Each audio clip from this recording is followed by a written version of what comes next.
நம்ம மனசுல நம்ம எல்லாருக்குமே ஒரு கேள்வி இருக்குங்க. நம்ம வாழ்க்கையில இந்த நிலையில இருக்கிறதுக்கு உண்டான காரணம் என்ன?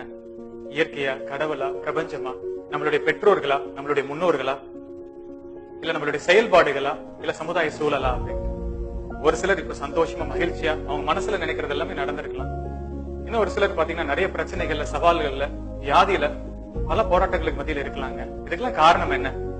அறிவியல் ரீதியா சொல்லணும் அப்படின்னு பாத்தீங்கன்னா, ஒரு மனிதனுடைய எண்ணங்கள், அவனுடைய உணர்வுகள், அவன் பேசக்கூடிய வார்த்தைகள், அவனுடைய நம்பிக்கைகள், அவனுடைய பிரார்த்தனைகள் தான் அவனை வடிவமைக்குது அப்படின்னு சொல்லி நிறைய ஆராய்ச்சியாளர்கள் சொல்றாங்க. டாக்டர் மாசுரு எமட்டோ ஜப்பான்ல ஒரு தலை சிறந்த ஒரு ஆராய்ச்சியாளர். கடந்த 2 வருஷத்துக்கு முன்னாடி அவர் இறந்துட்டார். ஆனா அவருடைய கண்டுபிடிப்புகள் உலகத்தில் இருக்கக்கூடிய விஞ்ஞானிகள், ஆராய்ச்சியாளர்களை திரும்பி பார்க்க வச்சதுங்க. மனிதனுடைய எண்ணங்கள், அவனுடைய உணர்வுகள், அவனுடைய நம்பிக்கைகள், அவனுடைய பிரார்த்தனைகள், அவன் பேசுற வார்த்தைகள் அவனுடைய வாழ்க்கையை வடிவமைக்கிறதா அவர் ஆராய்ச்சி பூர்வமா நிரூபிச்சார். இதுக்கு தண்ணீரை அவர் ஒரு மிக முக்கியமான கருவியா பயன்படுத்தினார்.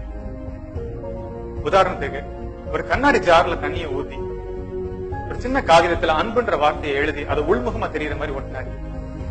சில நிமிடங்கள் கழிச்சு அந்த தண்ணீரை அவர் உரைய வச்சு ஒரு ஸ்பெஷல் மைக்ரோஸ்கோப் வழியா பாக்குறப்ப அந்த தண்ணீருடைய மூலக்கூறுகள் அற்புதமான வடிவத்தை வெளிப்படுத்துச்சுங்க.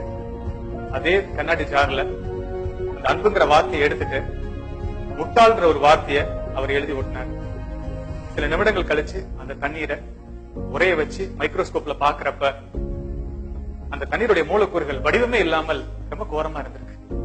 அதே மாதிரி தண்ணீர் கிட்ட பாசிட்டிவான வார்த்தைகளை உச்சரிக்கிறப்ப, நான் ஆரோக்கியமா இருக்கேன், நான் சந்தோஷமா இருக்கேன் அப்படின்ற வார்த்தைகளை எக்ஸ்போஸ் பண்றப்ப அந்த தண்ணீர் வந்து ரொம்ப அற்புதமான வடிவத்தை வெளிப்படுத்தினதா டாக்டர் எமோட்டோ அவர்கள் சொல்றாரு.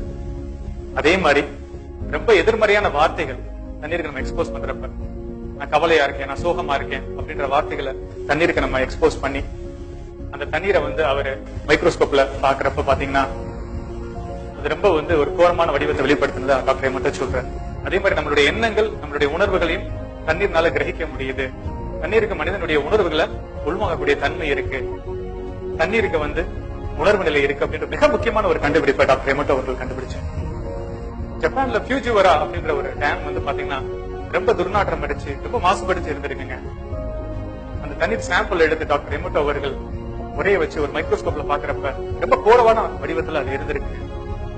நிறைய புத்த துறவிகள் அந்த இடத்துக்கு கூட்டிட்டு போய் டாக்டர் எமோட்டோ அவர்கள் என்ன பண்ணாருன்னா ஒரு மணி நேரம் பிரார்த்தனை, தியானம் பண்ணி அந்த தண்ணீரை எல்லாரும் ஆசீர்வதிச்சிருக்காங்க.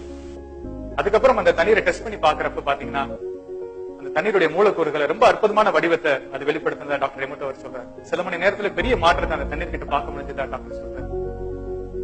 தண்ணீருடைய துர்நாற்றங்கள் போயிருக்கு, தண்ணீருடைய நிறம் மாறினதா சொல்றேன்.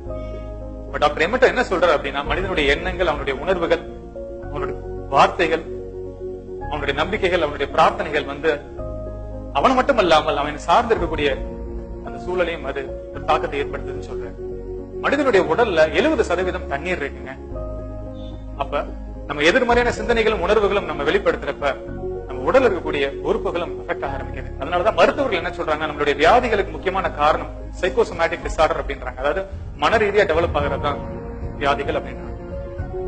அதே மாதிரி நம்ம எதிர்மறையான எண்ணங்களும் உணர்வுகளும் நம்ம வெளிப்படுத்துறப்ப அது என்ன நடக்குதுன்னு பாத்தீங்கன்னா, நம்ம சுத்தி இருக்கக்கூடிய சூழல்ல ஒரு விதமான ஒரு நெகட்டிவ் எனர்ஜியோ இல்ல பாசிட்டிவ் எனர்ஜியோ அது கிரியேட் பண்ணுது. அதுதான் வந்து ஹேடோ எனர்ஜி அப்படின்னு சொல்லி டாக்டர் எமோட்டோ சொல்றேன். ஒரு சில வீட்டுக்கு நம்ம போனோம்னா அந்த வீட்டுல ரொம்ப நேரம் இருக்க முடியாதுங்க. உடனே வெளியே வரணும்னு தோணும். அதுக்கு காரணம் என்ன அப்படின்னா, எதிர்மறையான எண்ணங்கள் உணர்வுகள் அந்த வீட்டுல அதிகமா வெளிப்படுத்திருப்பாங்க. ஒரு எனர்ஜி, ஒரு சக்தி இருக்கும் அப்படின்னு சொல்லி டாக்டர் எமோட்டோ சொல்றாரு. ஆனா ஒரு கோயிலுக்கோ, ஒரு சர்ச்சுக்கோ, ஒரு மாஸ்க்குக்கோ நம்ம போனோம்னா ஒரு மன அமைதியா, மன ரம்மியமா நம்ம அந்த இடத்துல இருந்துட்டு வரோம். இதுக்கு காரணம் அந்த மாதிரி ஒரு பாசிட்டிவான ஹேடோ சக்தி அந்த இடத்துல இருக்கும் டாக்டர் எமோட்டோ சொல்றாங்க. இயற்கை பேரழிவுகள் நடப்பதற்கான முக்கியமான காரணம் என்னன்னு பாத்தீங்க அப்படின்னா, ஒட்டுமொத்த மக்களுடைய எதிர்மறையான எண்ணங்கள், உணர்வுகள் வந்து நம்ம பூமியினுடைய எலக்ட்ரோ மேக்னெட்டிக் வைப்ரேஷன் அஃபெக்ட் பண்ணி சுனாமி, எர்த்குவேக் உருவாகிறதுக்குண்டான சாத்தியத்தை ஏற்படுத்துதுன்னு சொல்லி டாக்டர் எமோட்டோ சொல்றாரு. மீடியாக்கள்ல ப்ரொஜெக்ட் பண்ணக்கூடிய எதிர்மறையான அந்த செய்திகள் அதுவும் ஒரு மிகப்பெரிய ஒரு எதிர்மறையான ஹேடோ எனர்ஜியை கிரியேட் பண்ணுதுன்னு சொல்லி டாக்டர் எமோட்டோ அவர்கள் சொல்றாரு. உதாரணத்துக்கு மாணவ மாணவிகளுடைய தற்கொலை பத்தி மீடியால அதிகமா போட அது ஒரு எதிர்மறையான ஹேடோ எனர்ஜியை கிரியேட் பண்ணி நிறைய மாணவ மாணவிகளுக்கு அது ஒரு தூண்டுதல் ஏற்படுத்தி அதே மாதிரி விஷயங்கள் செய்வதற்கு உண்டான சாத்தியம் அதிகமா இருக்குன்னு டாக்டர் எமோட்டோ சொல்றாருங்க. இது மாஸ் கான்சியஸ்னஸ் பினோமினா அப்படின்னு சொல்லி சொல்லுவாங்க. என்னுடைய தாழ்மையான வேண்டுகோள் மீடியா மக்களுக்கும் மற்றும் இந்த இன்டர்நெட் யூஸ் பண்ணக்கூடிய சகோதரர்களுக்கும் பாசிட்டிவான விஷயங்களை அதிகமா ப்ரொஜெக்ட் பண்ணுங்க. நல்ல தன்னம்பிக்கை சார்ந்த விஷயங்களுக்கு நீங்க முக்கியத்துவம் கொடுங்க. எத்தனையோ பேர் கஷ்டத்திலே போராட்டத்தின் மத்தியில் இன்னைக்கு ஜெயிச்சு சாதனையாளர்களா இருக்காங்க. அவங்கள பத்தி அதிகமா செய்திகள் போடுங்க. மருத்துவர்களுக்கு என்னுடைய தாழ்மையான வேண்டுகோள், வியாதிகளை பத்தி பேசாம உடல் ஆரோக்கியத்தை பத்தி அதிகமா பேசாரு. அது ஒரு பாசிட்டிவான ஹேடோ சக்தியை சமுதாயத்துக்கு அது வெளிப்படுத்தும். ஒரு நாளைக்கு 2 மணி நேரத்துக்கு ஒரு தடவை என்ன மாதிரி எண்ணங்களை நம்ம வெளிப்படுத்துறோம், என்ன மாதிரி வார்த்தைகளை நம்ம பேசுறோம், என்ன மாதிரி உணர்வுகளை நம்ம வெளிப்படுத்துறோம்.